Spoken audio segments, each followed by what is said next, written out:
UP के घोसी उपचुनाव के नतीजे से समाजवादी पार्टी और इंडिया गठबंधन गदगद है।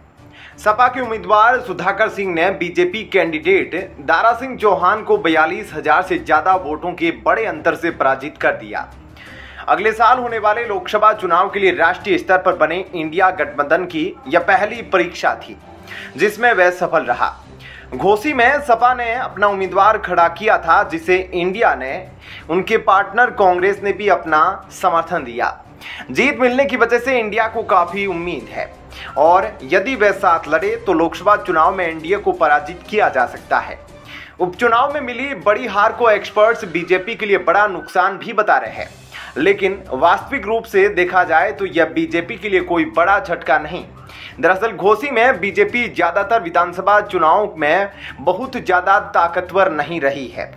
यूपी की लगभग सभी पार्टियों में रह चुके दारा सिंह चौहान पर सबकी नजरें थी। इस चुनाव में उन्हें हार नसीब हुई। हालांकि इसके बावजूद भी उन्होंने 80,000 से ज्यादा वोट हासिल किए। दारा सिंह को उपचुनाव में 81,623 तो सपा उम्मीदवार सुधाकर सिंह को 1,24,295 वोट मिले।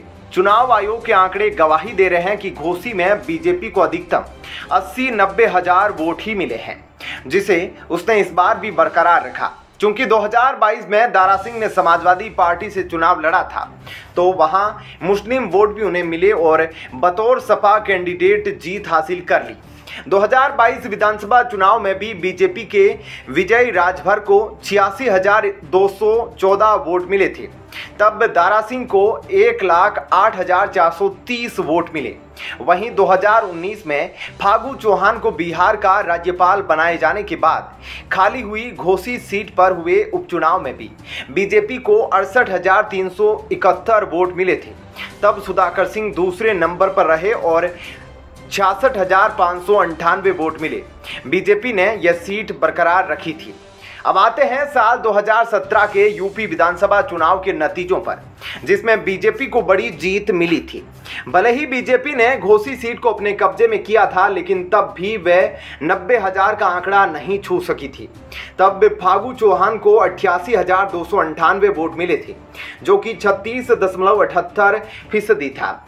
दूसरे नंबर पर बसपा के अब्बास अंसारी रहे, जिन्हें 81,295 वोट मिले।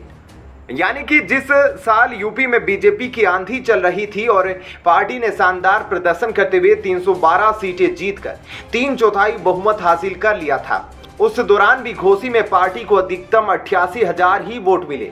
अब आते हैं पिछले 2 लोकसभा चुनावों पर। साल 2014 में मोदी की लहर के बाद भी बसपा उम्मीदवार रहे दारा सिंह को 82.48% वोट घोसी लोकसभा सीट पर मिल गए थे। हालांकि जीत जरूर बीजेपी उम्मीदवार हरि नारायण राजभर की हुई थी। 36.52% वोट मिले। इसके बाद 2019 के घोसी लोकसभा चुनाव में बीजेपी कैंडिडेट राजभर की हार हो गई। सपा बसपा के साथ लड़ने की वजह से यह सीट बसपा के खाते में गई और उनके कैंडिडेट अतुल रॉय को जीत मिली।